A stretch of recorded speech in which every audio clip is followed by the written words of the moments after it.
Hi there, friends and family. So, yoga basics, where to start? I think it's important to just understand what it is we're trying to achieve while practicing yoga. It kind of puts everything into perspective. So, the first thing you want to understand is that what we're looking to do is to form some kind of connection with ourselves. So, through different postures, we learn to be connected, to develop a certain form of awareness of what is happening in the body. I'm sure you've heard words like proprioception, interoception. It's figuring out where we are, what's happening inside of us. Most of us only become aware of what is happening once we have some form of pain. So we try to get to learn what's happening before we get to pain or sickness or disease. So be connected, first thing. So every posture will teach you to be connected with a different part of the body. You'll probably start discovering parts of the body you never knew existed. And that awareness of what is going on is going to bring also some form of understanding of how we function, what's happening, how we function. And of course, if you want to get more philosophical, who we are, what our role is on this planet, in this universe.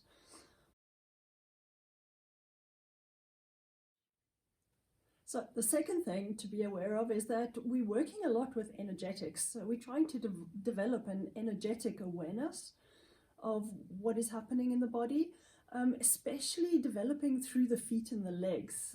If you really think about it, most of us have very little clue what's happening with our feet and our legs, and that has to develop into an understanding of how to support the body. So we end up with backache or sore shoulders or sore neck, but 9 times out of 10, it's because there's no support for the spine. Where does the support from the spine come? From the legs, and the legs from the feet. So we're going to spend a lot of time working on feet and legs and developing the kind of energetic support and energetic balance that we need.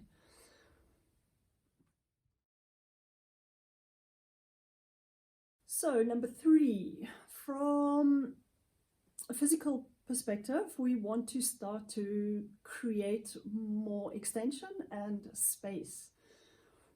You probably all noticed with age, everything begins to shrink, become smaller, joint problems, muscular problems, pain. So we want to really work to open up space in the body, to create space between the bones, like the bones of the spine, for example, to realign things so that joints can function optimally. So this idea of creating spaces and extension becomes really, really important. So I know most of you are thinking you're here because you're tight and unbendy, as my friend Michelle calls it, and stiff. So we're not here to do a stretching class. What we're here to do is create space. So we'll work with extension. I'm really not a fan of the word stretch because invariably somebody will get injured. Which brings me on to another point. The first and most important rule of yoga is non-violence. So you're going to have to be really aware of not pushing the limits, of non-judgment. So the best part is that you're alone at home, not in a gym or a fitness studio where everybody else around you can see what you're doing. So it's just you and your little space, and probably your dog, who will probably have a good laugh at you while you're doing this. Just be aware that it's really important not to push limits. It's really important to respect your body. It's really important to not be in any form of competition, even with yourself. Limits are really, really important. So be aware that you don't need to prove anything to anybody while practicing. It's, like I said in the beginning, about being connected with what is happening, not about taking your body into some perfect Instagram contortionist thing. You want to just slowly develop consciousness of what is happening, slowly create the space. So I keep telling my students that when you're practicing yoga, you're working on the 5 to 10 year plan, probably 20-year plan. Nothing's going to happen immediately. And if you do decide that you want things to happen really, really fast and you start manipulating postures, chances are you're going to hurt yourself. please, please go slowly. Take this easy.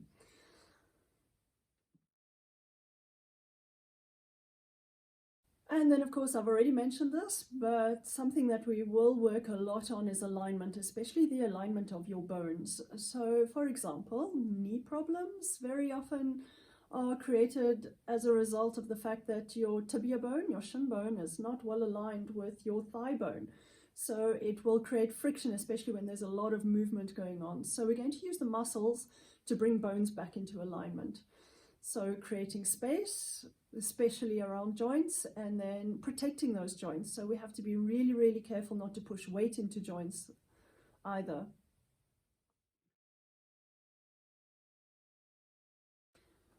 Okay, next thing, keep your sense of humor. Learn to laugh at yourself, because most of the time you're going to feel like a complete idiot, as though your body is just so disconnected from your mind. What you think you're doing is not what you're really doing.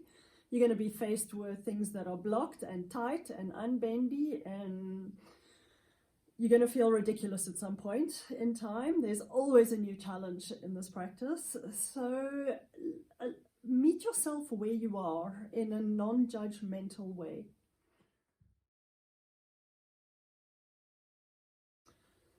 Okay, so now that your sense of humor is in place, you have a space that you can practice around you. Really important to create a little bit of space. Also position your camera so that you can see what's happening. Obvious things, I know, but important. Now, what are you going to need? So the first and most obvious thing that you probably will need is a wall. So yeah, hopefully we have a few of those in the house. If you don't, maybe consider moving. Then a couple of other props. So you really use what you have around you. I've used the word props. So the thing is, they're not really there to prop you up. I'll show you in a minute what I mean. You're going to need equipment. Let's use that word more. Let me try that again. Props and why you would want to use certain props. Of course, we can do a free-flowing style of yoga. The style I teach is slightly more therapeutic, and we don't want to overstretch things, we don't want to tear things, we want to take our time, and we also want to access postures in their best possible alignment. So we do use quite a lot of props. You're probably going to have to get really creative here, but I'll show you what the basics are. First, we're going to be using things like chairs, bolsters, blocks, belts. The purpose is, like I said, not to prop you up, but let me take a chair for example. And we do a posture, say like Trikonasana. So instead of in the posture, Trikonasana is a posture, a triangle pose. Instead of trying to break your back and get into the posture to get your hand down somewhere, what you're going to do to maintain extension, to maintain the alignment, to maintain the legs on the spine, is maybe in the beginning use a chair or something even higher. That's just an example. So what props are we going to be using? If you can, find a chair. Any old chair will do. But actually, no, that's not true. Find one that's relatively stable. You don't want a chair that's going to be falling over. Next thing, what I have here in the studio are bolsters. So this is quite a big bolster, as you'll see. If you don't have bolsters, grab a couple of towels. Some old towels. Borrow your dog's towel if you have to. Or your dog blankets, even better. Sure, the dog won't mind for a little moment. Okay, so you take a towel and fold it up, and then probably I've just taken some old beach towels here. You start folding them up, and I'll show you how to stack them up so that you eventually get the shape of a bolster like that. Or you can just be creative at home and use, I don't know, sew something. There we go. The other thing we're going to need are bricks. So I have these yoga bricks. These are just standard bricks that you could probably buy in any supermarket. Or especially you guys who love woodwork, best thing ever, nice wooden bricks. I had a friend make these for me, really lovely to use, great texture. They're heavy, they're solid. So bricks are good. Next thing are belts. So you do get specific yoga belts, but don't worry, use a scarf, use a, I don't know, rope. If you have ropes at home, use a leather belt, for example. So again, why a belt? So some of the postures, we're lying down on our back and you have to kind of, you know, ideally reach your toes, which for most people is kind of impossible in the beginning. So loads of patience is going to be needed. So then what we'll do, just to show you maybe, is to use a belt to have access to our feet. Okay, we're not going to be doing that standing, of course. We're going to be doing that lying down eventually. If I do happen to grab something and you don't have it, you might have to get really, really creative. Goodie. Hope you've watched the first video that I made about why to practice yoga. One or two things I probably left out, like it being really important for your immune system, for your nervous system. Once we get into a more regular practice, these are things that are really developed in your yoga practice. Circulation is stimulated, so lots of really good reasons to practice regularly. Okay, let's get going. Class 1 will be about feet and legs, like I said, really, really important. It's just amazes me when you look at people's feet, how energetically dead they can be. And from that, like I said in the previous video, there's no real support for the legs, energetic support. Balance is not there. And then the spine doesn't have support either because the legs are not functioning properly. And from that, obviously, the head, the neck don't have their support either. In general, you see people's posture becoming more and more and more forward and looking like turtles. So let's get going. Feet first. So what we're looking for is a foot that is energetically active, energetically alive, but more than that, a foot that can give support. So you're looking for width, you're looking for space in your feet. So in general, from wearing shoes, our feet are all, you know, really scrunched up and in bad condition. We either pronate or antenate, pronate. We're either too far on the inside of our feet, too far on the outside. Some of us throw our weight too far to the front of the foot, some of us too far on the back. So learn to know what's happening in your feet. Maybe some of you, especially runners, already know, but let's look at it again. A key point in yoga is the ball of the big toe. So we're talking, I'm going to draw here, we're talking about this ball of the big toe here. And when I refer to ball of the big toe, and which I'll do often in plenty of postures, it's that. What you're then looking for is width across the ball of the foot, going in that direction. So you want to make everything wide with your toes spreading more and more. Then you want to get length through the arch of the foot in this direction. There we go. Pens don't work so well on skin. So in this direction, length. So you want width across the ball of the foot. You want the length coming through the arch of the foot. Another key point in yoga is here. And then, of course, eventually we want to spread across the heel. So, and, you know, we want all of these points to have contact with the ground, but work from here to here first. Once we have that, we work from here to here. So just to show you in practice, I'll take my right foot now. From the ball of the big toe, spread across the width of the foot. From here, ball of the big toe, spread it through the arch of the foot down to your inner heel, and do the same on the other side. Now start becoming aware of what's happening in your feet. Is the weight going more to the outside? So for now, make sure the weight is on the inside of your foot from the ball of the big toe. And as you're spreading across, don't lose the ball of the big toe. So what we tend to do is just chuck it back to the outside. You have to maintain always what has gone before. So ball of the big toe to the outer foot, through the arch of the foot. So really try and maintain feeling through the feet. Same with the other side. Then maybe even just lift up your toes for a minute and try and really spread them. Try and get width, space, length, energy coming through your feet. And then eventually extend the toes forward. So as you can see here, you'll see all the tendons active in the foot. If you look at feet on general, they're just dead, energetically dead. And you'll find that as soon as you activate your feet and you get that energy going, your legs will feel a lot more alive too, because immediately as the feet are active, we start pulling up the thighs and the kneecaps. That energy will come all the way through to the spine. So it's also a question of just activating things to get support. Also, just observe. Ask yourself loads of questions.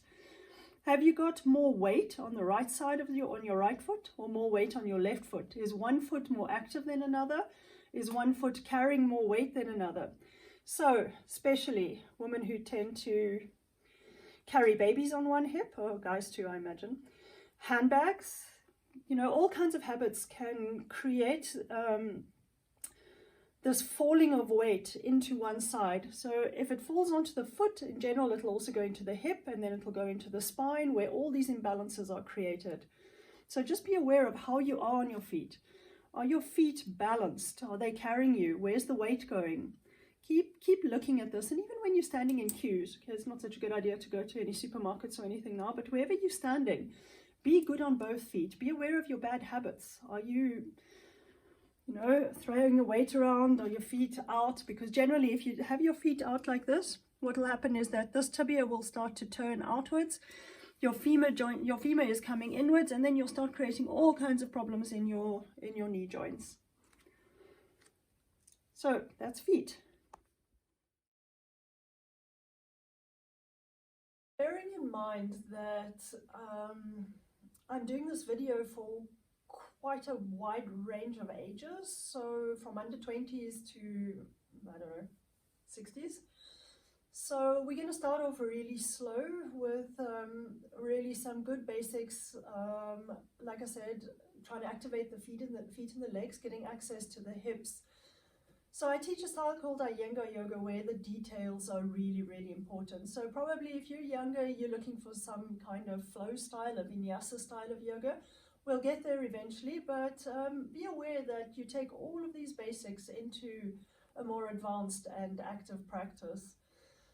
So what I want to start with is starting to release the psoas muscle, the frontal groin, which is attached to your lumbar spine. If you want to go and have a look on the internet, PSOAS, have a look at exactly how the psoas muscle works. It's responsible for a lot of lower back pain. So we're going to do some simple things, which I'm sure you've seen before. Just make sure that you apply the details, really, really important. Okay, so this is where a wall is important. If you don't have a wall, don't worry, but try and repeat the same actions without the wall. Well, of course you have a wall, but maybe you don't have space against a wall. Passages are good. You guys in South Africa have loads of nice passages. Okay, the next thing I'm just going to mention before we even start is maybe just prepare something for the head, because as soon as there is shortness in the back body and we start to lift things or move things, what we do is compensate in the neck, and then the neck becomes really tight. So always we want to create space in the neck. So something to repeat quite often, even during any posture really, is to put your fingers onto your temples and then into the base of the spine, and really just try and lift the base of the spine up. The chin comes slightly down.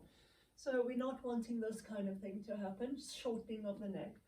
So lying down is much easier to feel that extension. Standing, we're going to be working towards exactly the same thing. Head always positioned on the spine. So prepare something. Here I've got a blanket. You could use some towels. I'll put some towels here as well. You might want to adjust the height. Also, guys, you have a bit more bulk on your upper shoulders, so it's a little harder to get the neck back. You might want slightly more height. We're going to start with the feet against the wall. So scoot up closer to the wall and bend your knees, then slowly lie down. So spine all along, like roll it down so that you get an extension through the spine as you're rolling down. And then to straighten your legs, just press against the wall. So you want good contact with the wall. You want to have those exactly the same feet as I was talking about before. What we don't want is the feet to roll out. We want them in. So we want to have not the foot like that, but more a foot like this, with your inner heels going slightly out and your front thighs rolling in. So the reason we want to do, well, there are plenty of reasons, but one of the reasons is that when we let things fall out, we tend to block the sacroiliac joint, the back of your hips. So make sure that your heels are out and your thighs are always in. It's a bit of a change of habit, but we get used to it eventually. If you need something for the head, younger people probably don't need anything. You can get that extension, but more likely, once age sets in and we start shortening the space of the neck, you will need a blanket. First thing we want to do is we're going to be bringing the knee to the chest, but be really careful. So we're going to work from the leg that's on the ground. So press the ball of the big toe, the one that I drew on earlier, into the wall, and then lift the thighs and the kneecaps up from that. You can even activate that foot. It will give you much better access. And try and bring the back of the leg down so that it's towards the ground. So in the beginning, for a lot of us, it's not really possible because we need a certain groin opening. But try and really maintain the contact with the back of the leg on the ground, especially your left leg. Thighs active, kneecaps really active. Okay, and then without moving the leg on the ground, your left leg is going to be your reference leg. You start bending your right leg. Make sure that you're not lifting the hip up with the leg. So a good idea is to take your thumb, press the thumb into the front thigh, and slowly bring the leg towards you. So I'll show you what we all want to do, because we all want to really, go as far as possible, always push all the limits. So we tend to do this kind of thing. There's no reference for the leg on the ground, the neck becomes short, but, ego is very satisfied because the knee is at the ribs. So again, establish your leg on the ground, push your right hip away so that you're always maintaining the hips aligned. So, this posture can be great for hip problems. They call it a pelvic reset in a lot of videos or a lot of teachers. But the problem is, if you don't keep pushing that hip away and you lift it, all you're going to do is pull your pelvis out of alignment instead of putting it back into alignment. So really careful with this one. It seems simple, it's not, but it can be very effective. So foot on the ground active, leg on the ground active. Widen across your chest, neck long, and then slowly against the resistance of the leg on the ground, you're going to slowly just bring this leg towards you. And then feel. The whole point is to feel what's happening, to be connected to what's happening. Feel especially what's happening in the front groin. Really try and soften it. Breathe. Slow, smooth, even breaths. Make sure your exhalations are complete, and just wait. So a lot of us are addicted to movement, and this practice is going to teach you to stop and look and observe and feel, be in connection with sensations. So you want to stay there maybe a minute. Just allow things to settle, allow things to soften, allow your breath to soften. Also be aware of what's happening with your face. Release all the muscles in your face, your throat, your neck, even your shoulders. Breathe out, exhale, exhale, and on the exhalations, make sure that things are releasing. Then we're going to slowly extend that leg forward. Find the wall, ball of the big toe against the wall. Heel outwards, towards the right side on the right foot, left side on the left foot. Upper thigh rolls in. And then while we maintain the connection with the right leg and the ground, that's your reference leg, put your thumb into the hip joint, make sure that you're keeping the hips aligned. Don't allow this hip to lift up. And then slowly bring the leg towards you, hands onto your tibia, your shin. And then while you're bringing the right leg down towards the ground, you slowly bringing the left leg towards you. Again, now the posture is to bring awareness to what's happening in your front groins, to soften that front groin or the psoas muscle. But while you're doing that, also be aware that you haven't brought tension elsewhere, like to your face, soften the face, throat. Have you maintained the extension of your neck? No tension in the shoulders. Bring the shoulders down and away from you. And then as your front groin slowly relaxes and releases, make sure that you're constantly pushing the hip, the left hip here, towards the wall. Don't allow it to lift. Breathe. Make sure your breaths are slow, smooth, even breaths, and every exhalation is complete. We all know how to breathe in. Problem is, we don't all know how to breathe out, how to release things, how to relax. And this is what the exhalation will teach you to bring. Soften, relax, allow things to just settle and fall into place. And then release. Okay, so that's worth repeating, maybe a minute on each side. Okay, next posture is more of a preparatory posture. We just want to get into touch with what's happening in the hips. It's a really good posture for sciatica problems because it gets into the piriformis and other muscles that press against your sciatic nerve in your hip and buttock area.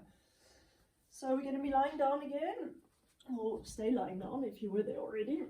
Make sure that you have the length through the neck, and then you're going to put your right foot onto your left knee. Try and open this thigh up. So you can spend a little bit of time there pushing that away, but don't push on the knee joint. We never want to touch the joint. We'll just damage the knees.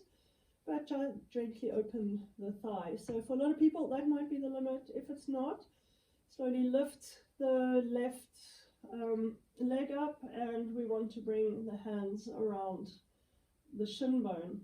Okay, so if you can't reach the shin, then maybe grab on here, and if you can't do that, then what you're going to do is scoot up closer to the wall, place your foot against the wall, bring your right foot onto your left knee, and just spend a little bit of time trying to open up here. Probably you'll be feeling at this stage your right buttock area. Don't forget the length through the neck.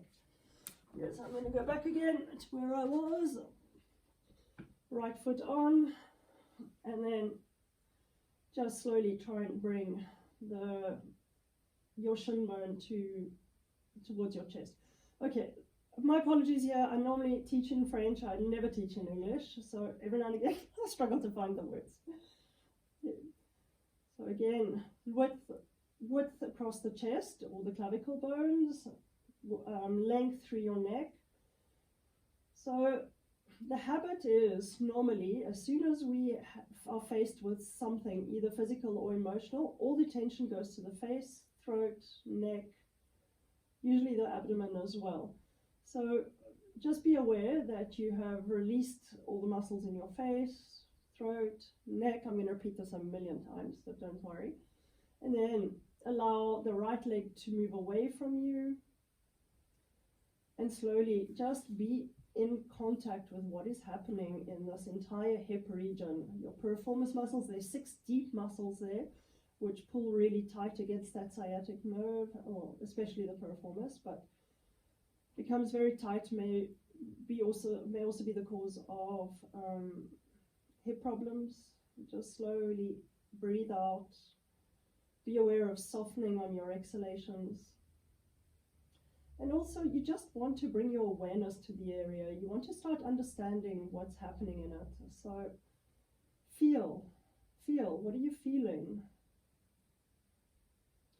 So something I didn't speak about, which is really important in this practice, is that it's not about doing as much as feeling.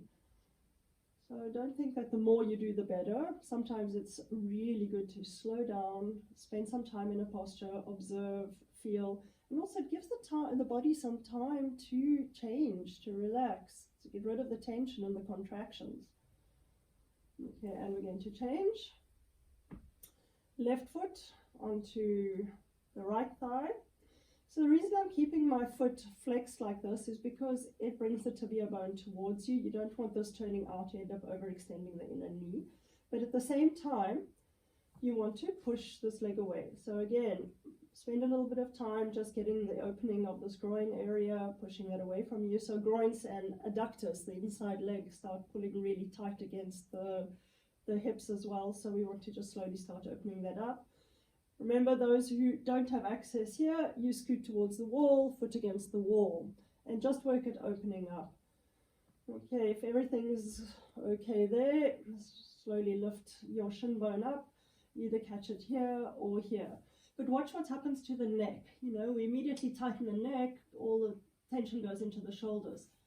So move the neck away from you, bring your shoulders down, soften your face, soften your throat. Make sure your hips are aligned. Don't lift one hip to get into the posture. Be constantly aware of the relationship of the two sides of your pelvis. And then maintaining that, just soften the groin area and bring your awareness into your buttock area, into your hips. Constantly ask yourself the question, what's happening? Am I holding? Am I contracting? Am I tight? And how can I release it? So your biggest releasing tool is your exhalation. Breathe out. Allow things to soften, allow things to release, to decontract if you want. So obviously all our muscles contract because of our tension, our habits. So we have to try and be aware of those habits and start reversing them slowly. Especially the habit of contracting around your face, throat, shoulders. Be aware of that. Be aware of your breath. What's the quality of your breath? Exhale. And also slow things down a little bit. I mean, one of the biggest lessons for me from this virus, and I've kind of been a theme for me this year, is to slow down. We're all in such a rush. Everything is done for instantaneous results. Shopping. Be aware that you just slow things down a little bit. Be available to actually observe what's happening. Don't allow your mind to wander off. And it's going to wander off. Of course it is. It's normal. Like a 3-second concentration is amazing in the beginning. Slow, soften. Okay, and back you come. Okay, now we're going to bring both knees to the chest. So slowly lift up your tibia bones. Or shin bones, I think. I'm used to French, les tibias. And widen across the chest. You want to cross your fingers and bring the knees towards the chest. Again, here, try not to just lift up the buttocks bones. Always work with resistance. So I'm going to be talking a lot more about resistance soon. Resistance is one of your biggest teachers in yoga. So it's almost like a little anti-version. You want to just maintain the back of the pelvis, the sacrum on the floor, and against that bring the chin, the knees towards the chest, or the thighs towards the chest. And if you do that, if you're working with a little bit of resistance of, say, the coccyx down or the pelvis down, and against that you're bringing the knees towards you, you'll be more and more aware of the tension and the contractions you might have in your groin area. Also, don't cross the feet. So when you cross the feet, you do all kinds of things, you know, this turns, then you might have a hip turning. So be aware of just working in a symmetrical way. Feet together, big toes together, you know, have a look that things are nicely aligned and balanced. Again, we get into these habits of pulling things to one side or another. Be aware of your habits. Be aware of where you're creating asymmetry, and those asymmetrical habits will end up in your spine, probably in your neck, and you know, maybe even your head. So soften, release. What's happening with your neck, your face, your throat, your shoulders? What's the quality of your breath? And you exhale, slow the exhalation, make your exhales complete. And after one last exhalation, roll towards your right side, and then back you come. So the next posture is called Adho Mukha Swastikasana. So Swastikasana is crossed legs, Adho Mukha is forward. I use Sanskrit, we all use. It's the language of yoga, Sanskrit. The thing is, with this posture, it's actually just the next posture on from the one we just did lying down. So if you can't sit with your legs crossed, if your legs are way up here, there's almost, well, first I'm going to work with some height, but there's almost no point in going into this, especially if you have pain around your hips and you have sciatica problem. I suggest you just repeat what we have just done. This one, okay, legs. If you didn't get it from a different angle, the leg comes up, the foot goes onto the thigh, and then it comes towards you. Okay, so what I have here are a whole lot of blankets and towels. So you want to sit on enough height so that your knees are roughly aligned with your hips. I have these, I have wax of these like spongy bricks in the studio, which are really nice because they're firm and you need some kind of firmness under your sitting bones. So I would normally sit on that, but because I know you don't have those at home, start building something with blankets. So these are nice grey like transport blankets that I really like to use. This is another thinner blanket, it's a yoga blanket as well, but that one. And let's say you need even more height, you start building up height with some towels. So, you know, I don't know how many towels you're going to need, but let's say you need loads. Let's show you like that. Then you want to be sitting, like I said before, so that your knees are not way up here because it's a forward extension. So what you're wanting to do is slowly release your thighs down so that your knees are aligned with your hips. If you might have too much height here, so I took a lot. Just of course, be intelligent in the props that you're going to use and the height that you're going to use. Make sure that it's appropriate. Okay, so rather have too much height though than too little height here. Next thing is we want to sit with our legs in like a normal cross-legged position.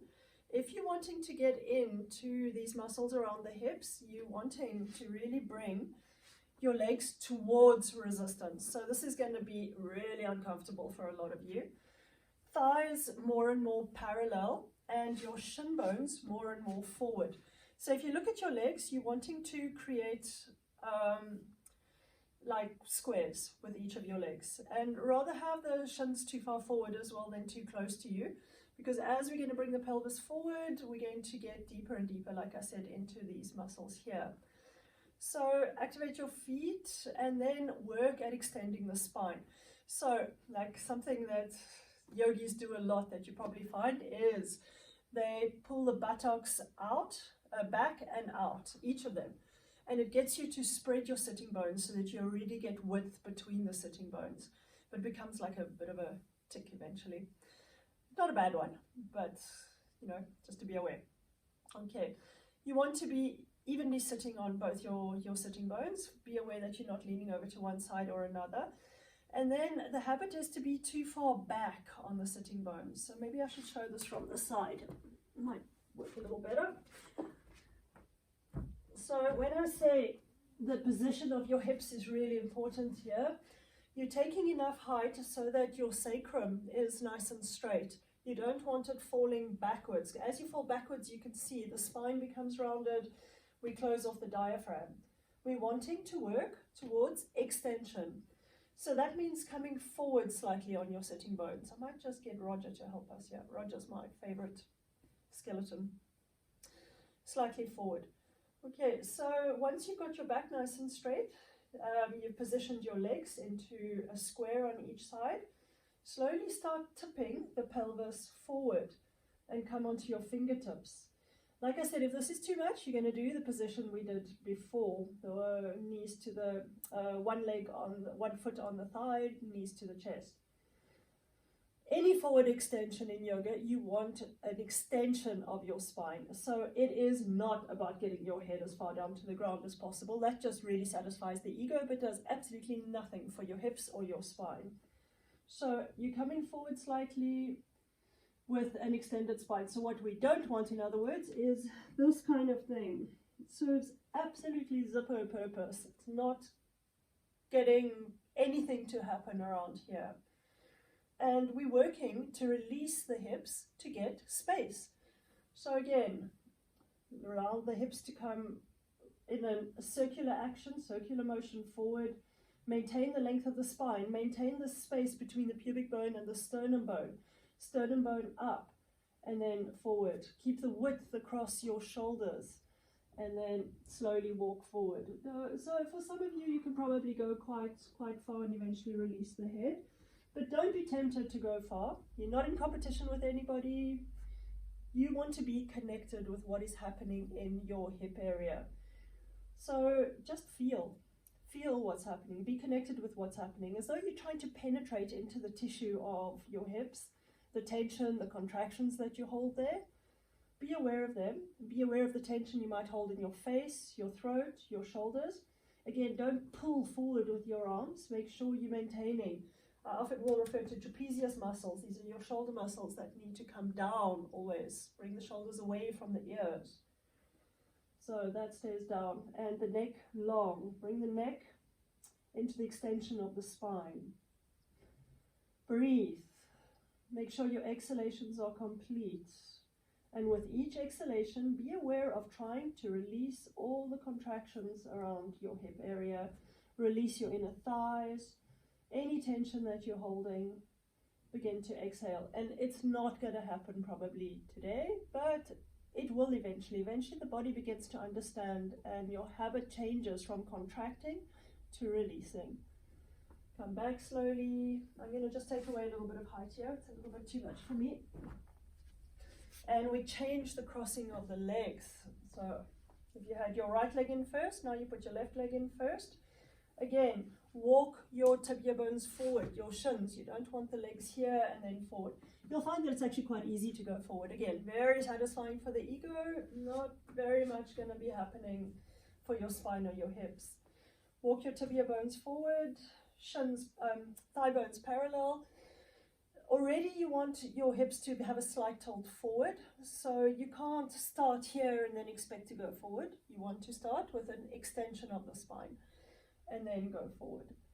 So release your thighs, open up your chest, make sure that you maintain the extension from your pubic bone to your sternum, from the sternum up, neck long, chest wide, release your face, release your throat, shoulders down. Again, make sure that you're releasing your thighs, and then create that circular action to create extension. So length, extension to come through the spine, through your neck. Maintain the width of your chest area. And now your exhalations. Use your exhalations to release any tensions and contractions that you find. Make sure every exhalation is complete. Be aware also, while you're extending the front, that you're bringing the upper spine in. We don't want any of this round, humpy back thing. So bring it in, extend the spine forward. And then wait, be patient. I think that's one of the biggest things we have to learn in this practice, is to be patient. Like I said, we're working on the 5-year, 10-year, maybe the 20-year plan here. And then slowly come back. Again, we're going to repeat on the other side. So change the crossing of the legs. And now this will be your third round. If you're still lying on your back with, one leg towards you, absolutely perfect. Carry on. The more we repeat, the better the body begins to understand what we're trying to achieve. Remember that we're really trying to release our contractions, our tensions, our tightness. Lift up. Oh, one really important thing I forgot to mention. Don't do this if you have any knee pain. So you're much better lying on the back if you have any form of knee pain. So if you do have knee pain, nobody has said to me they have any problems with their knees, but do let me know so that I do remember actually to adjust postures for you. Okay, so again, spine up, extension, chest wide, and maintaining that front spine really long. Slowly come forward. The circular action comes in the hips and not in the upper spine. Open up the chest and then slowly forward. So for today, you might be here, you might even just be here. Absolutely fine. There is no better place to be than where you are. So I think in the first video I said something like, meet yourself where you are. So we always want to be somewhere else. We either want to be in the past or we want to be in the future, the way we were, or some future ideal. Try to be okay with wherever your body is now, whatever's happening now. Okay, open up the chest, be aware of any tension you're holding again in the face, throat, neck. Slowly allow the hips to come forward. Okay, for those that are really, really supple, especially you young guys and girls, walk your tip of your bones even more forward. Go, like I said, towards resistance. So this will bring you away from resistance. This will bring you towards resistance. And you'll find that the more you bring your shins forward, the harder it is to come around. But that's exactly what we're looking for. We're looking for access. We're not looking to go around things. We're looking to go through tissue, through muscle, not around them. So try not to find shortcuts or easier ways of doing things. Go for the resistance. That will really take you deeper into your tissue, your muscle, and your problems. So one of the hardest things about yoga is being faced with or becoming aware of where we really do have problematic areas. And we breathe through it. We try and understand it. We bring kindness to it. We bring gentleness to it. We bring empathy and compassion to it. So sometimes it's good to just set that intention before you even go into the practice. Not about achieving anything, but about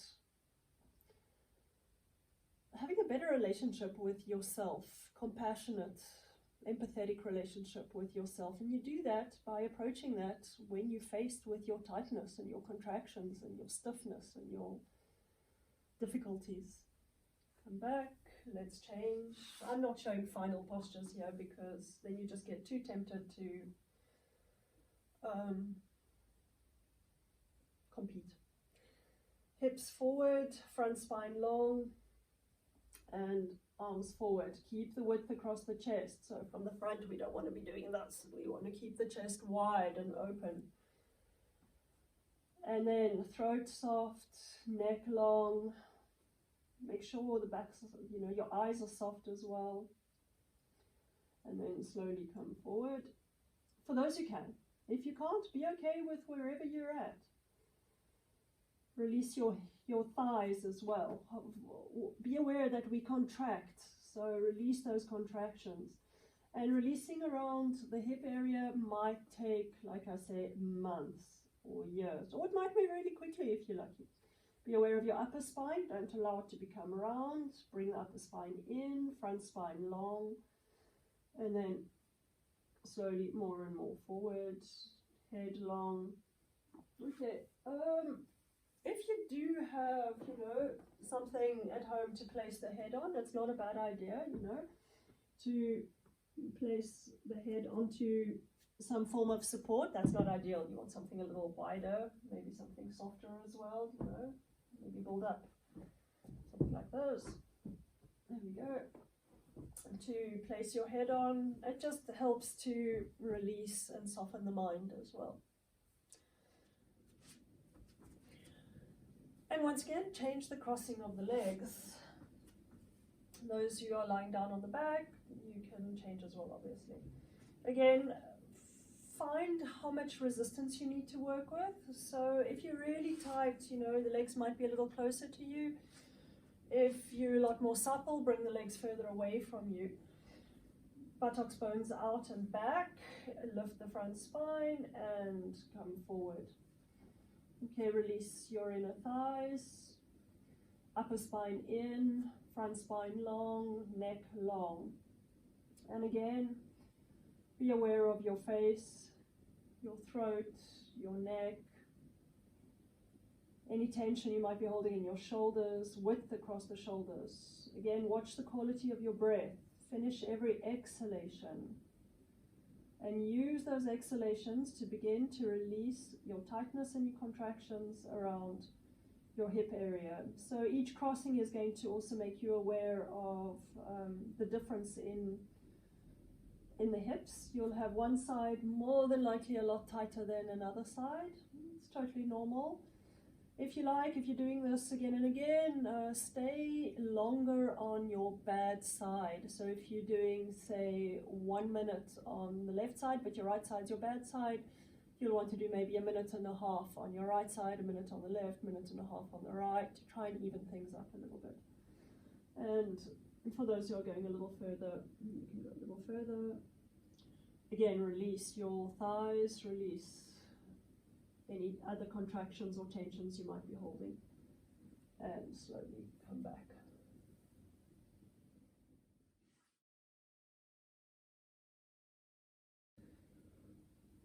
Okay, so once you have your feet going, the width across the ball of the foot, the length through the inner arch, we want to move on to the legs, but I'm just going to go back a little bit. You're working for feeling, you're working for action here. So to get length through this inner arch, you probably want to bring your heels slightly out. You don't want your feet this way. As soon as your feet are like this, you'll notice there's no sensation coming through, there's no energy coming through. So, you know, from the ball of the big toe, extend the arch backwards, but make sure that the heels are coming out slightly away from each other, so that there is feeling coming through that inner arch. That sensation or feeling is your teacher. You want to work towards sensation, not away from it. And again, then we want to have, you know, this drive coming through your legs and up into your spine. So to get that, keep your feet, especially maintain your inner feet, and work as though somebody's pressing against your outer calf muscles to bring them in. So one of the things we're really trying to do is align these bones. So the thigh bone with the tibia bone, the shin with the thigh bone. And on the whole, you can see it quite clearly in my legs, this shin bone is outside of the femur bone. So outer calves in, like suck them in towards each other, and then notice how immediately with your feet active, even if your toes are slightly lifted, outer calves in, how you want to lift your thighs and your kneecaps up. Energize your legs, allow those legs to support and drive the spine up. Otherwise, everything will just begin to collapse. So, opposite, get it all to come up. Then, once your thighs and your kneecaps are really nicely lifted, you want to place your hips on top of your feet. So for a lot of us, we tend to either chuck the hips forward, or it's too far back, like the hips are behind the feet and the legs. So once you have your feet and your legs, just have a look. If you dropped, say, a rope or something down, how are you placing yourself? Are your shoulders over your hips? Are your hips especially placed over your feet, or are your hips in front of the feet or behind the feet? So once you've got that action in the legs, where are you placing your hips? Make sure that there's a lot of resistance going from the front thighs back, and against that resistance, bring the upper buttocks away from your lower spine. So you don't want this either, shortening of your lumbar spine. Bring the buttocks away from the lower spine. Create length, especially between your sacrum area, this area, and your lumbar spine. That comes down. And then the sacrum resists against your front thighs. So front thighs back, sacrum forward. Spine up, and again, then width across your collarbones. Also your neck. Is your neck in front of the spine? Which is generally the case. So we get rounder and the neck comes forward, we shorten up. Just watch, have a look in the mirror, see what you're really doing. Can you then place, once your hips are placed on top of your feet, can you place your shoulders on top of your hips, and is your neck placed on top of the spine without throwing your chin back? So, you know, we will eventually get to work a little bit with the neck. But for now, just try and create as much length as you can by bringing the back of the skull back, not the chin back. The back of the skull comes back. Okay.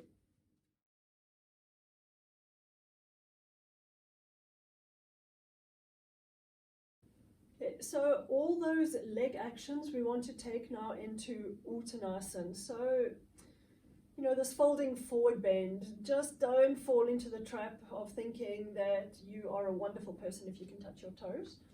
So why do we want to go forward? We want to go forward because everything is connected, especially via fascia.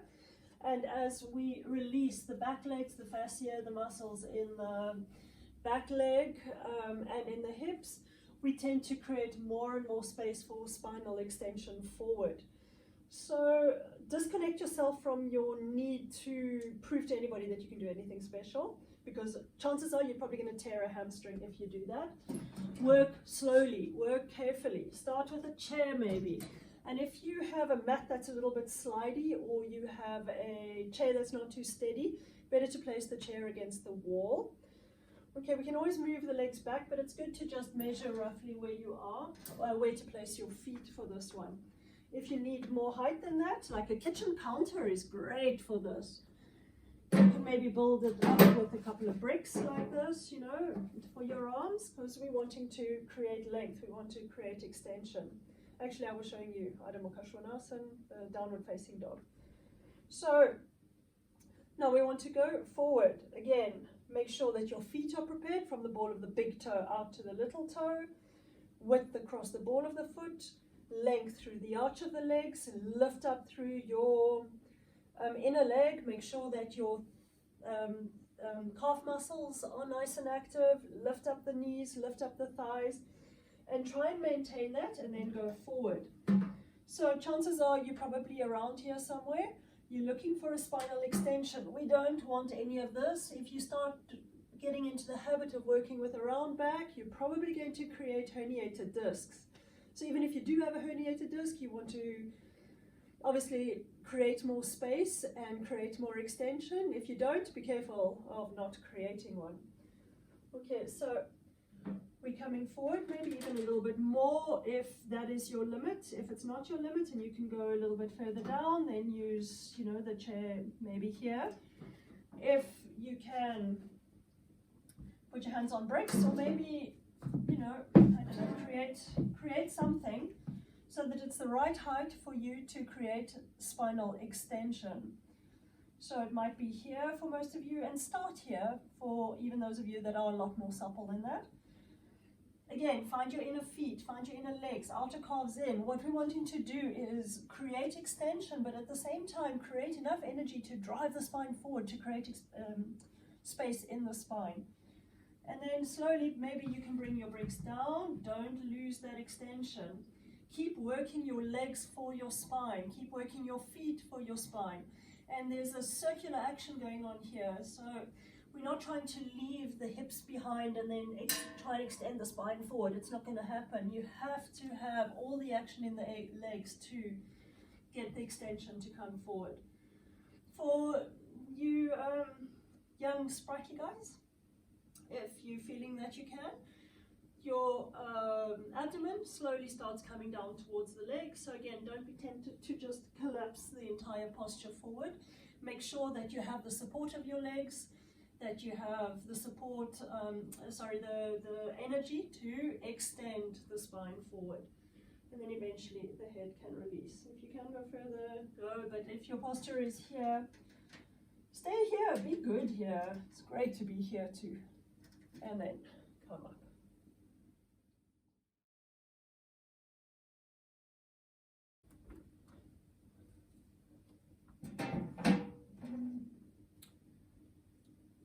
Let's get on to some standing poses. So first pose is Trikonasana, or triangle pose.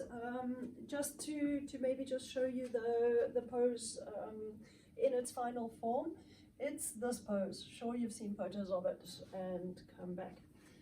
Okay, so I'm going to break that down for you quite considerably. What you're going to need possibly is a chair, maybe even more height than the chair. So a lot will depend on the length of your inner legs, on the kind of access that you have. So just make sure that you have enough support next to you, enough props next to you to make sure that you're not overextending or overstretching anything. Okay, so here I also have a couple of bricks. Normally you would use a brick like that, or maybe a brick like this for your front arm, or maybe less. You know, it could be more, could be less. You might have to just play with it once or twice to figure out exactly how much support you're going to need. Okay, so let's get into the posture. So spread the legs. We're just going to open them up into a nice wide stance. Okay, don't make it too small. If you make it too small, you're not going to be able to get down very far. Too wide, you're just going to overextend your legs.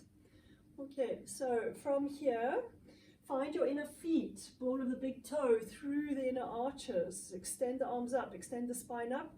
Make sure that your buttocks are moving away from your lumbar spine. Turn your left foot in, right foot out. Sorry, I'm mirroring you here. And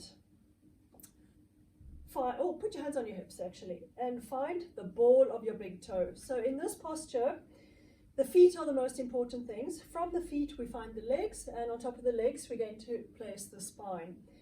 The ball of the big toe presses down into the ground. Against the ball of the big toe and your inner heel, you're going to kind of begin to rotate and start opening up the inner leg. Okay, so ball of the big toe down, inner heel down. Inner knee goes to the outer knee, inner thigh goes to the outer thigh. Now make sure that you've released your hips a little bit. You don't want to be for this way with hips kind of blocked to the front. Firstly, you're going to damage your knee because as you go down, you're going to overextend the inner knee. But more than that, you're not actually going to be able to get the head of the femur joint to come in. So release your hips to the right side there. You can always come back if you can open it slightly more, but start a little bit more towards the right side.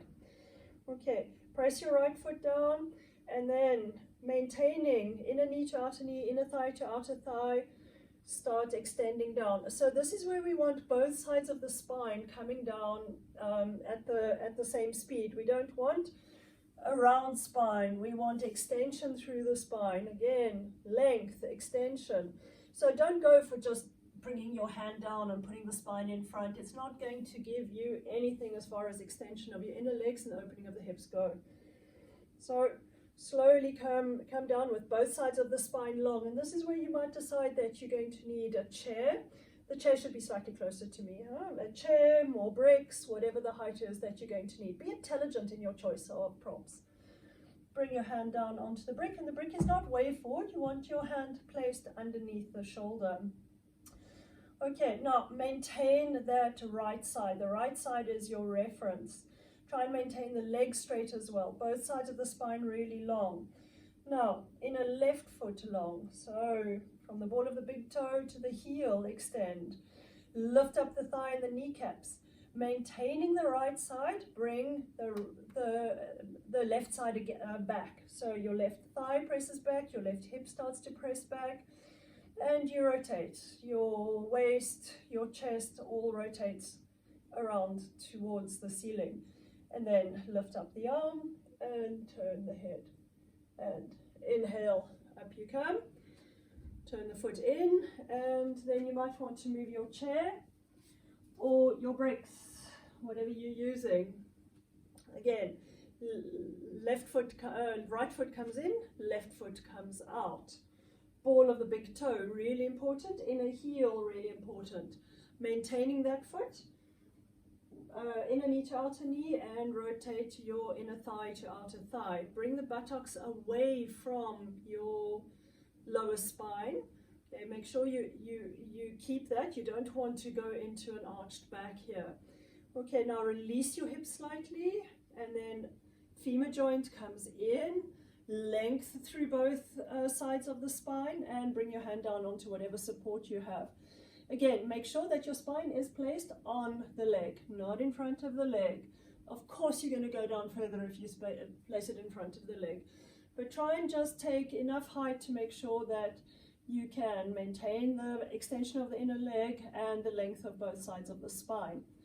Okay, once you've got the right side going, you can once again bring, sometimes say the coccyx in, but buttocks away from the lower spine.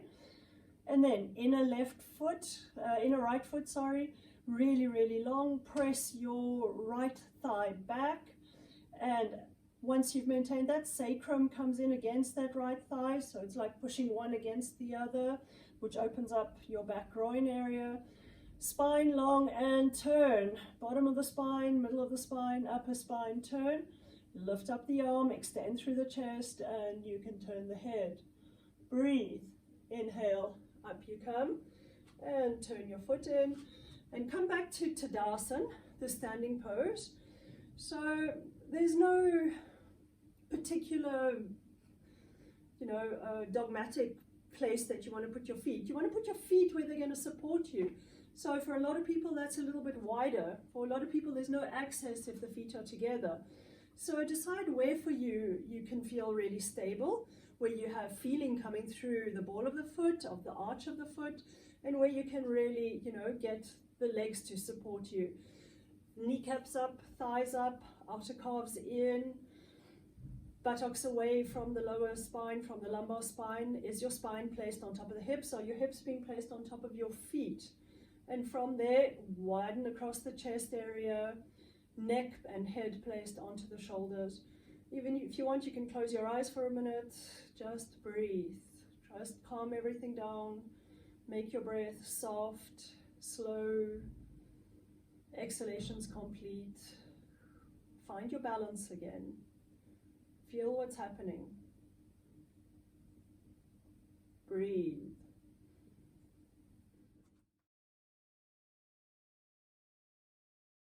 Okay, next posture is Virabhadrasana 2 or Warrior 2, people normally say. Okay, so very similar to the last posture. Really important is finding your alignment in this posture rather than just forcing some form of opening. Okay, so you can bring your hands up to the chest and again spread the legs. Find your feet in this posture. So length through your inner arches, outer calves in. Make sure that you have this feeling that the legs are really driving the spine up. Length through your spine, buttocks down, chest up, and open through the width of the chest, arms really, really long. Okay, then your left foot comes in, your right foot goes out. Okay, again, release your hips slightly. In fact, bring your arms down because it gets a bit much after a while. Release your hips slightly. Make sure that you're pressing your back foot down and your hips stay over the back leg. So in the previous posture, the hips came forward. In this posture, you want your hips, in fact, to stay straight.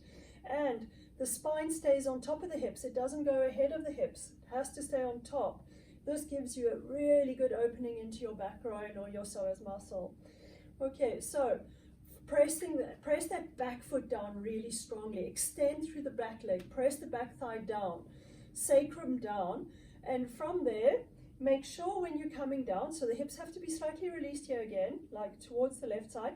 As you're coming down, make sure that the left side of your pelvis is coming down so that you're maintaining both sides of your pelvis straight. Hips and spine on top of that back leg, on top of the back hips, on top of this side. Okay, and when you're coming down, you want to make sure that your bones on the right side are straight, that you don't allow your knee to come forward. So in the beginning, it's possible that you can't go down very far. For those that are slightly more supple, perhaps you can come a little further, but don't allow the spine to come off of the hips. Maintain the spine on your hips. And then lift up the arms. Again, extend through that back leg. Make sure you still have your back foot opening here in your front groin.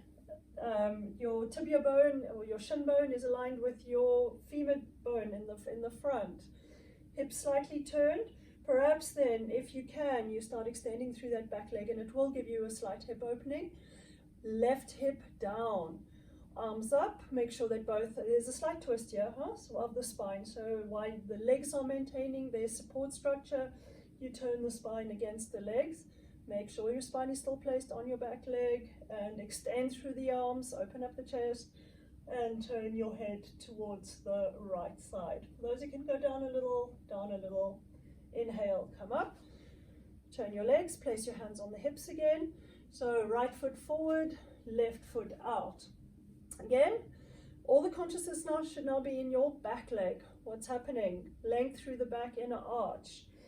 Press your right thigh back and and your hips are again slightly left, released towards the left side, but you want to maintain them parallel, one side parallel to the other. Now, really work through the back leg when you're coming. All the weight comes onto that back leg. It doesn't fall forward. So make sure that the back leg is supporting the posture, that the hips are on the back leg, that the spine is on the hips. Now, as you're coming down, it gets a little more complicated again for your front leg. You don't want to allow everything to just collapse forward into that knee joint. Your bones have to support it. So align these bones. Have a look. Is your thigh bone aligned with your shin bone? And then slowly come down. Like I said in the beginning, perhaps you can't go down very far because you're really getting strongly into this back groin.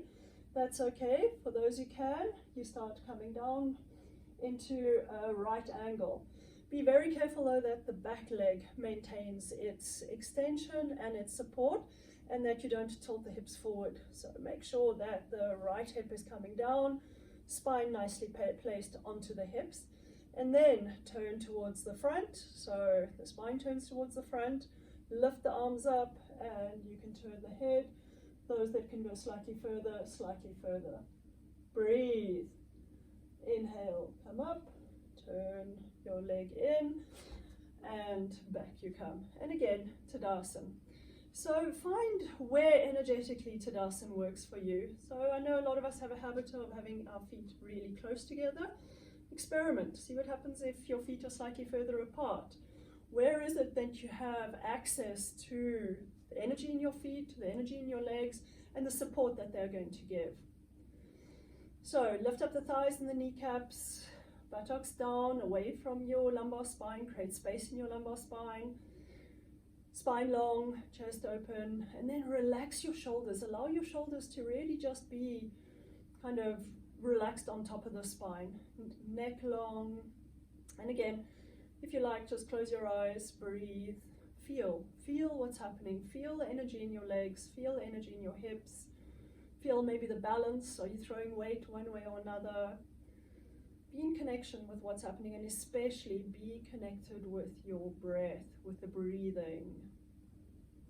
Allow things to soften. So the support comes from the bottom, the top is soft, face soft, throat soft, breath soft, exhalations complete.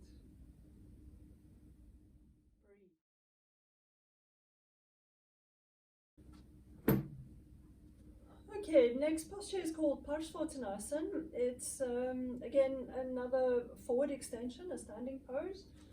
We're only doing a few poses today. I'll show you the final posture. Parshvottanasana is a posture that is roughly here. Or it can start there or there. The final posture comes down over the leg. Okay. So a couple of issues here. One is the short back leg. So I'm trying to think. I have half bricks that I normally use. I have quarter rounds that I normally use. What you could do is just place your leg slightly high, your foot slightly high against the wall, or take a blanket or a towel and kind of fold it in three, depending on how long your Achilles tendon and your calf muscles are. So you'll probably place it something like that.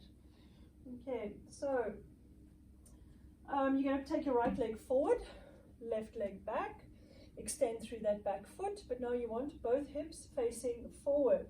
Press into the ball of the big toe, lift up your thighs and your kneecaps. So both hips facing forward, you want to come forward onto support. So again, extension of the front spine forward.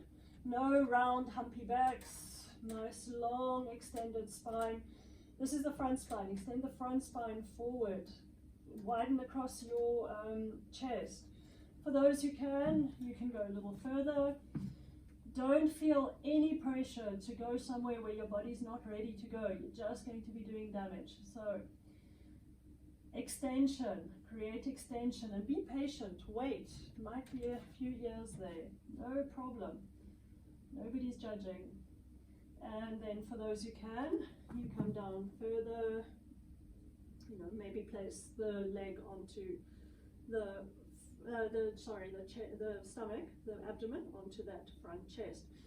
Okay, just some instructions here. Make sure that you've got the back leg really strong, that you're pressing the back thigh back, and that your front leg is really extended. So to have a bent front leg here is pretty easy, but you're not ever going to find that length that you're looking in the back leg to get the length through the spine. So much better to have some height and work with that front leg really extended. Your front foot is going to want to fall to the outer foot. Make sure that it comes to the inner foot. Maintain that inner foot. Maintain both your hips forward, and then down you come. Okay, and then inhale and up you come. So if you were all wonky on that coming up again, ask yourself why. If you can't have better feet, you know, that inner foot that I've been talking about, the strength and the stability through your legs. Why I've taken that away is because I actually want to show you this posture from the front. The back foot turns out to about 45 degrees. So this time it's the right foot that is back and your left foot that is forward. Okay, there's a more traditional way of getting into this posture, but we're just working with some basics here. Okay, now you want your hips turned forward. You don't want your left hip back. So rotate that left hip forward. Make sure you have your inner foot. Lift up your thighs and your kneecaps and extend forward over your left leg. So I'm showing you with these bricks just because the chair gets in the way and then you won't be able to see. We don't want to fall onto the outer foot. Maintain that inner foot. And then extend the spine over the leg. Back foot. Maintain the inner back foot, the length of that arch through the back foot. Back thigh pressing strongly backwards. And then again, there's this circular action, this rotation that comes through the hips to extend the spine forward, long spine. For those who can, you come down slightly, and eventually the abdomen is released over the leg. Okay, but don't worry about that final pose. Be good with whatever you have, where you are. Be patient, be kind. Breathe. Maintain the width across your chest. Soften your face, your throat. Okay, now really press your feet into the ground. Make sure you have strong, active legs, and inhale, up you come. Turn the foot in and together. And again, Tadasana. Be in this pose. So Tadasana brings you back to that neutral place where you find balance, where you find support, where that energy can just settle, but also lift. Okay, so through the feet, balls of the feet wide, through the inner arch, lift up your thighs and your kneecaps, bring your buttocks away from your lumbar spine, lift up through your spine, but the drive should be coming from your legs up, and then allow your shoulders to just relax on all of that support that's coming from the bottom up. And again, throat soft, neck soft, face soft, eyes soft. If you like, close your eyes, soften the breath.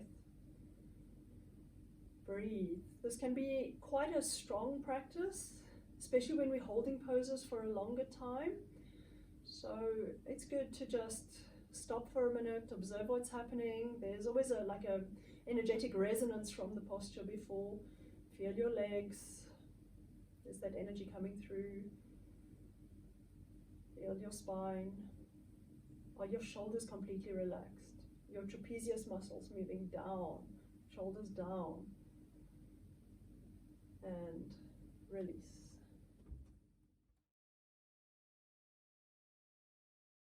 Okay, the next posture is called Prasarita Padottanasana.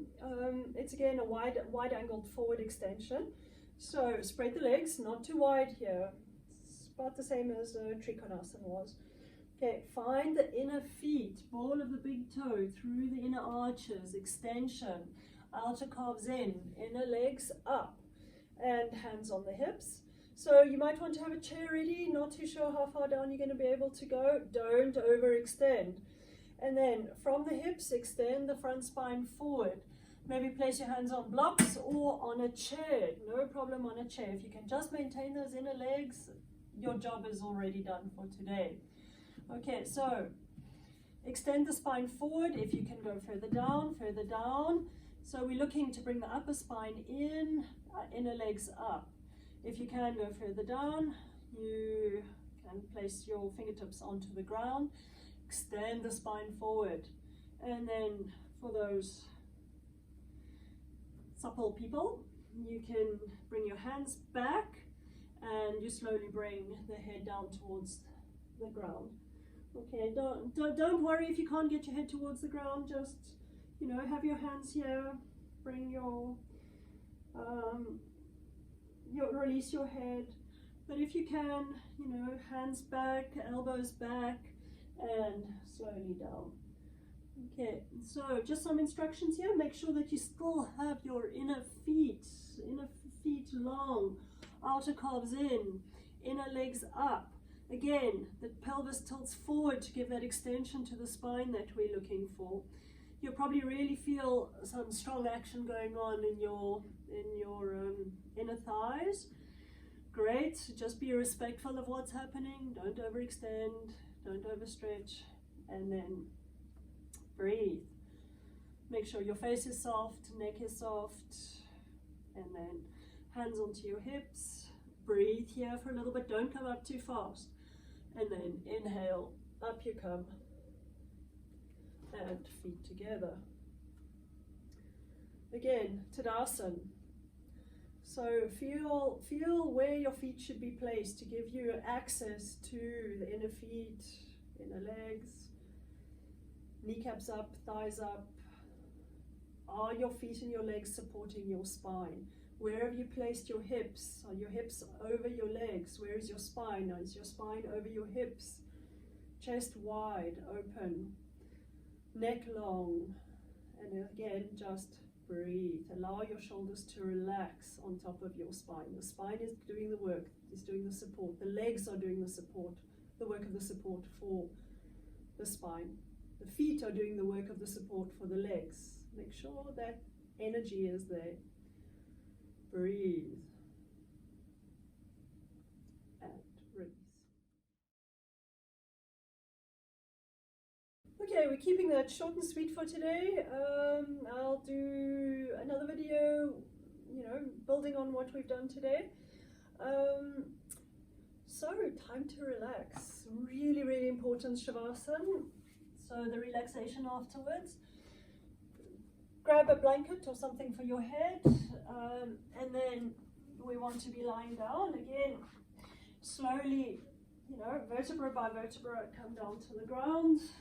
Place the blanket close to your shoulders, underneath the head. You always want your forehead to be slightly higher than the chin. So if, you know, we don't want this while we're trying to relax, we want the neck to be extended. So here too, you know, make sure that you've really got a nice long neck. Okay, you can bring the buttocks away from the lower spine again, and then extend one leg and then the other forward. Now I've already extended my neck, but it might be worth your while to just lift the head and have a look. Often one leg goes off to one side and another leg's doing something else. Are you balanced in the posture? Have you placed your legs consciously? And then once again, thumbs into the temples and extend your neck nice and long. Bring your shoulders away from your ears and extend your arms forward. And then begin to relax and breathe. So that's a classic, this is a classic Shavasana posture. I will guide you through it in a minute. I'm just going to show you an alternative. So the alternative to this posture, which, you know, it might be quite nice because it's actually really good for the lymphatic system as well. Take some blankets or some towels, whatever you might have, and it's a threefold, like a concertina. So one, so you fold it, you know, a little bit too much forward, and then bring another fold back again, so that you've got a little bit of width, and you get a nice threefold blanket, a little bit of height, or, you know, you can fold it like that, a third of the way, and then bring it back the other third of the way. So you want something that's going to go underneath your sacrum here. We're going to have the legs up the wall. It's called Viparita Karani. Have a little gap between the wall and your support because we want the sacrum to be coming down. We don't want to tuck in the pelvis here. Okay, So best way to get into this posture, buttocks to the wall. And once you've got your butt to the wall, you're going to keep the buttocks to the wall and lie down on the shoulder, but your shoulder should be aligned as well. So I've got the buttocks on the edge of the mat, shoulder on the edge of the mat. And again, scoot your butt up towards the wall before you turn. If you do it after you turn, it's going to be really hard to get yourself back to the wall. And then just swing your legs up. Now, your hips should be against the wall. So if you start it off right, it'll be there. If it's not right, you might just have to use your elbows to get up against the wall. So pelvis is kind of in a neutral position here. It's not tucked. It's really in a more neutral position. So almost the coccyx moving down towards the ground. And then you can widen the arms. I call this cactus position, like a nice cactus. Don't get too excited, not tequila time yet. Length through your neck. And then close your eyes. Soften the breath. Make sure that your breathing is slow, smooth, and even. Every exhalation is complete.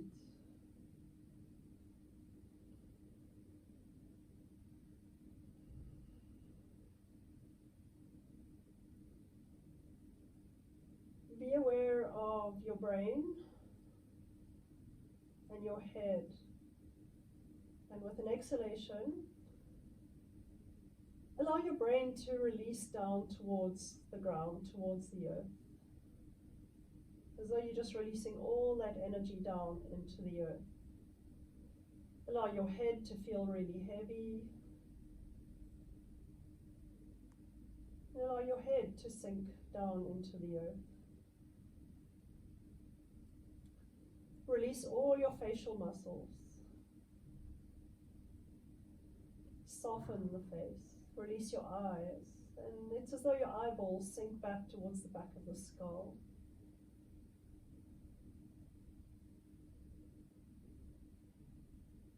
Release your throat. Soften the throat. Relax your neck. Allow it to be soft.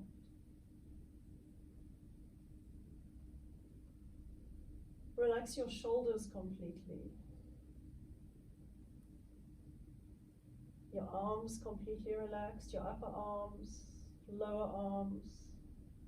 Relax your hands, relax your fingers.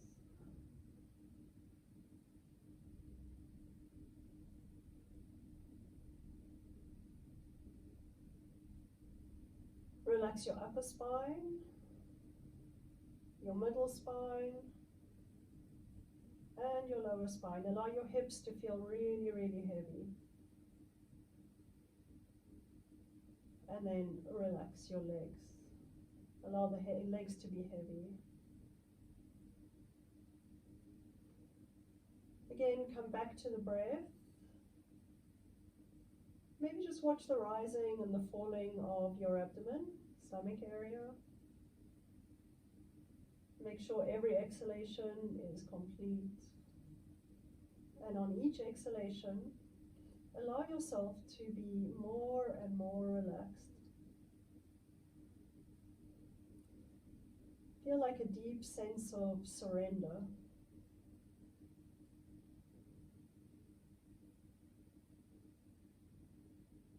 Every breath slightly slower, slightly softer.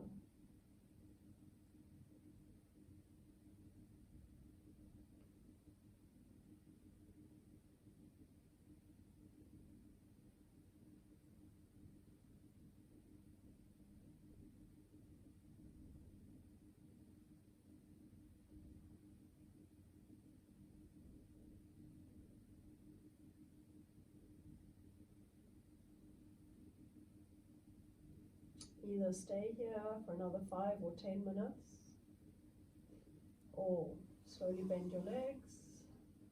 Those who are lying in Shavasana also, same thing, just bend your legs. You can even place your hands onto your body, either your stomach or your upper chest. Just be connected with your body, your breath.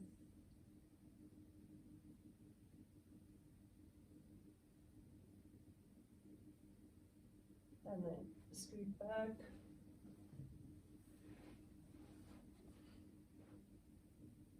And then roll onto your right side. And up you come. So, if you have any questions, don't hesitate to ask. Send me a message through Messenger. If you want my email, I'm happy to give that to you too, or even via WhatsApp. Okay, and yeah, be gentle, be kind, be slow in your practice, no rush. I think again, this whole virus thing is telling us all to just slow down, be connected with what's happening. Okay, thank you so much. Namaste. Thank you.